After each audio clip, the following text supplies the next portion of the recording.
Halo teman-teman, selamat datang di channel Bonti Media. Pada video kali ini, kita akan membahas tentang studi kasus dan proyek di bidang desain komunikasi visual dan grafika. Kita akan melihat contoh industri yang menerapkan prinsip keberlanjutan, serta bagaimana merancang proyek produksi yang ramah lingkungan. Yuk, simak sampai selesai. Sebelum kita mulai merancang proyek sendiri, mari kita lihat dulu contoh studi kasus dari industri desain komunikasi visual dan grafika yang sudah menerapkan prinsip keberlanjutan. Salah satu contohnya adalah Canva.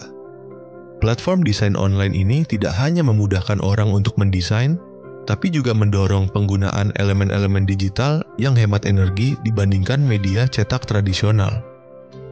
Mereka juga menyediakan template yang didesain untuk kampanye lingkungan, seperti poster hemat energi atau infografis tentang daur ulang. Contoh lainnya adalah sebuah startup lokal di Indonesia yang memproduksi tas dari bahan daur ulang.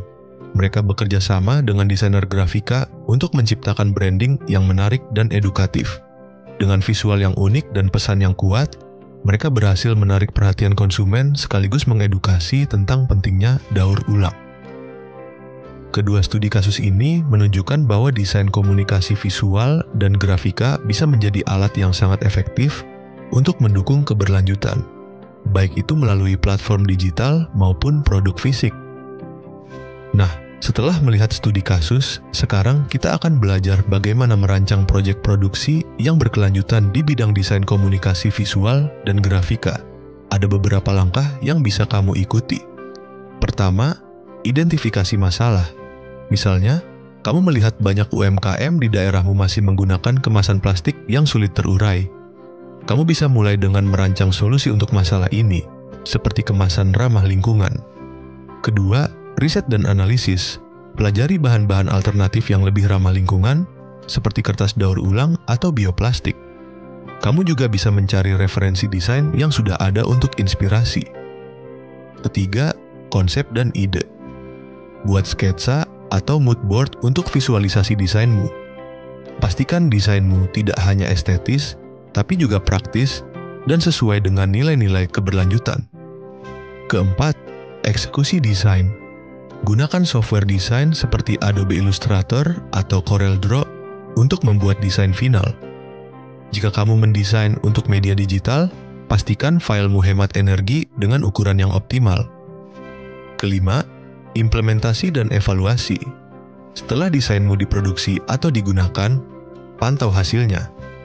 Apakah desainmu berhasil mengurangi limbah? Apakah audiens menyukai konsepnya? Evaluasi ini akan membantu kamu memperbaiki proyek di masa depan. Sebagai contoh, bayangkan kamu mendesain kemasan untuk produk kopi lokal. Kamu bisa menggunakan kertas daur ulang dengan desain minimalis yang hemat tinta. Kamu juga bisa menambahkan pesan edukatif di kemasan tentang pentingnya menjaga lingkungan.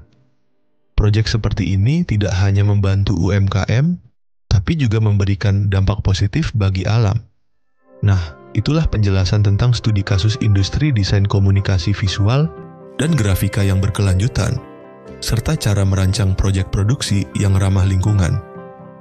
Semoga video ini bisa menginspirasi kalian untuk menciptakan karya yang tidak hanya indah, tapi juga bermanfaat bagi dunia. Jika kalian suka video ini, jangan lupa like, komen bila ada hal-hal yang kurang dipahami dalam video ini, dan subscribe channel ini. Sampai jumpa di video berikutnya.